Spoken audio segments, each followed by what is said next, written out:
นี้เราอยู่ที่ร้านค้าปลีกนะคะอยู่แถวถนนชมดอยวันนี้จะมานำเสนอเกี่ยวกับสินค้าหรือผลิตภัณฑ์ที่มีในร้านนะคะอย่างตอนนี้เรามีนำเสนอตัวนี้ถ้าอยู่ในตู้นี้จะเป็นเนื้อสด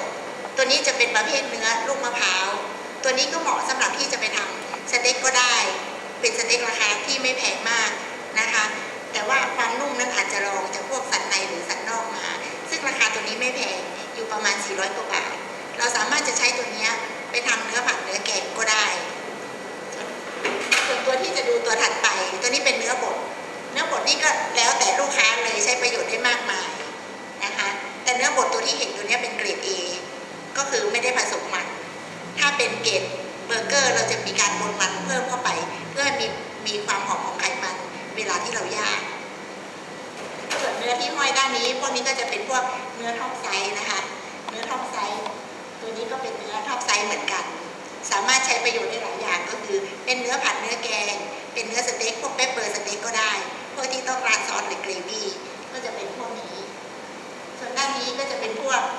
เศษเนื้อเป็นพวกไขมันที่เราจะเอามามิกกับพวก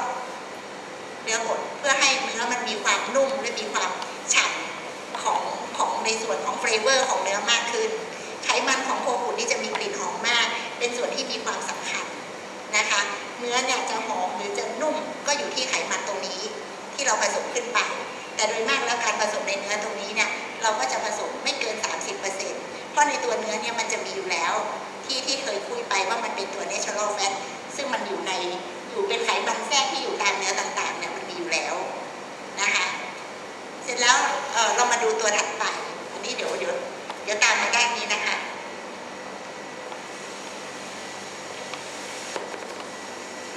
ส่วนทางด้านนี้ก็จะเป็นพวกเนื้อทำสเต็กเดี๋ยวเอาเปิดด้านนู้นถ้าลูกค้าเข้ามาเนี่ยตรงเข้ามาหน้าร้านเข้ามาจนสุดด้านในโซนตู้นี้จะเป็นโซนของสินค้าประเภทสเต็กนี่ตัวที่จะให้ดูก็จะมีสเต็กก็จะมีตัวนี้เขาเรียกว่าตัวทีโบนสเต็กนะคะตัวทีโบนเนี่ยมันก็จะมีทั้งสันในและสันนอกอยู่ด้วยกันตัวนี้ทีโบนสเต็กซึ่งโดยมากแล้วทีโบนเนี่ยเราก็จะตัดอยู่ประมาณน้ำหนักประมาณ300 กรัมเนาะราคาก็อยู่ที่กิโลละ760 บาทตัวทีโบนนะคะนี่มาดูตัวพระเอกของเราตัวพระเอกของเราก็คือตัวสันในอันนี้นุ่มมากต้องบอกว่านุ่มและหอมและดีที่สุดตัวสันในชาโลเล่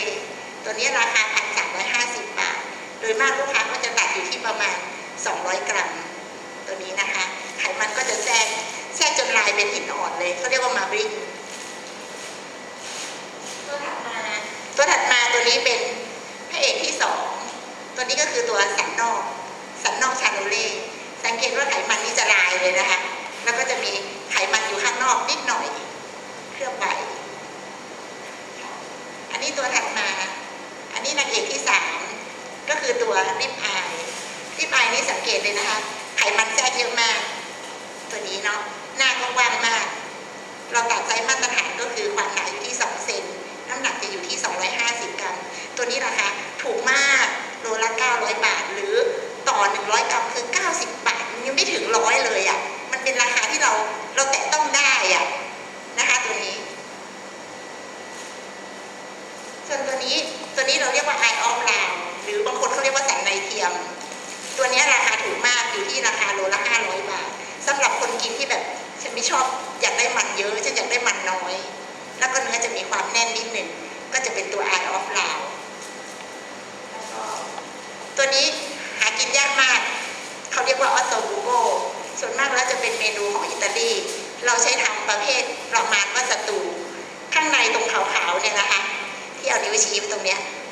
เขาเรียกว่าโบนเมโลก็คือไขมันของวัวตรงนี้สามารถใช้ประโยชน์ได้หลายอย่างถ้าเราทานตัวนี้ก็มีวิตามินค่อนข้างเยอะหรือบางคนเขาก็ไปทำขนมแต่ตัวนี้ออสโซเนี่ยเหมาะสำหรับทำประมาณว่าสตูดีที่สุดเพราะอะไรเพราะมันมีครบทุกอย่างเลยไม่ว่าจะมีไขมันแทรกมีไขมันตรงกลางความนุ่มของเนื้อในการที่จะตุ๋น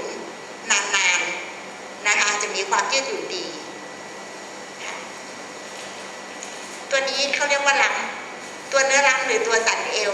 เหมาะสำหรับที่จะทำพวกเปปเปอร์สเต็กหรือเราอาจจะเอาไปทำพวกเขาเรียกว่าเนื้อย่างติดมันจิ้มแจ่วก็ได้แต่ตัวนี้ถือว่าเป็นเนื้อที่มีความนุ่มมากๆตัวนี้นะคะในราคาที่ไม่แพงอย่างชิ้นนี้เราตัดเอาไว้ที่น้ำหนัก200 กรัม200 กรัมชิ้นนี้ก็อยู่ที่104 บาทนะคะ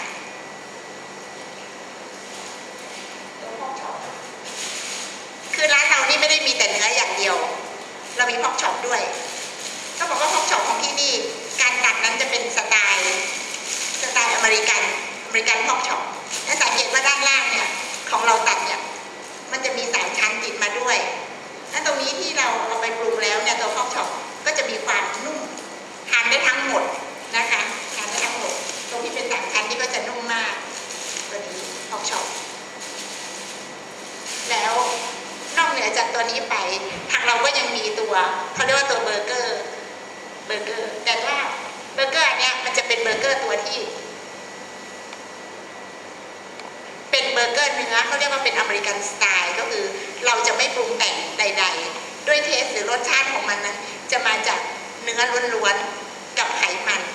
นะคะแล้วมาทำแพตตี้อัดออกมาเป็นก้อนแบบนี้ลูกค้าก็ของเราจะมีพลาสติกกั้นเป็นชั้นๆนะคะลูกค้าสามารถแกะออกมาแล้วใช้ทีละชิ้นได้เลยหรือบางคนอาจจะเอาตัวเนี้ยเอาไปแทนเนื้อบดตัวนั้นก็ได้เพราะว่ามันเป็นชิ้นเล็กๆสะดวกในการใช้งานซึ่งเราทำแบบเอาไว้แล้วและตัวอเมริกันเนี่ยเราจะมีให้เลือกอยู่2 ไซส์ก็คือไซส์ที่ถืออยู่นี่เป็นไซส์150 กรัม150 กรัมนี่ส่วนมากแล้วฝรั่งจะกินแล้วก็จะมีไซส์คนไทยก็คือไซส์100 กรัมอันนี้เวลาเข้ามาเลือกก็บอกแคชเชียร์ได้ว่าต้องการที่ไซส์ใหญ่หรือว่าไซส์เล็กอะนะคะทางเราก็จะเลือกให้นอกจากเนื้อแล้วก็จะมีพวกปลาแซลมอนที่เราคัตติ้งให้แบบนี้นะคะแล้วก็ในสินค้าตัวอื่นๆก็จะเป็นพวกสโมกแซลมอนตัวนี้ของเราเป็นของนอร์เวย์รับรองไม่เค็มข้างในเนี่ยจะสไลด์ไปแล้วเป็นแผ่นบางๆสามารถทานได้เลยแล้วก็จะมีตัวไฮไลท์ของบริษัทก็คือพวกหมูสไลด์หรือเนื้อสไลด์เป็นแท่งๆแบบนี้เราสไลด์มาให้เรียบร้อยแล้วลูกค้าสามารถจะไปทำพวกชาบูปิ้งย่างใช้งานได้เลยนะคะของเราสไลด์บางแค่1 มิลนะคะจะมีอย่างตัวเนี้ยเป็นหมู3 ชั้นของเราพิเศษตรงที่เราคั้นให้มันมีเนื้อแดงเยอะมีมันน้อยคือมี3 ชั้นจริงๆไม่ได้เหมือนร้านทั่วไปที่มันมีแค่2 ชั้นก็คือมีหนังกับมันของเรา3 ชั้นมีหนังมีมันมีเนื้ออยู่ครบนะคะแล้วก็จะเป็นพวกอันนี้ก็จะเป็นพวกอาหารแช่แข็งซึ่งก็มีให้เลือกตรงนี้พวกชีสเนยพวกมอสซาเรลล่าก็มีให้เลือกนะคะสามารถเข้ามาเลือกได้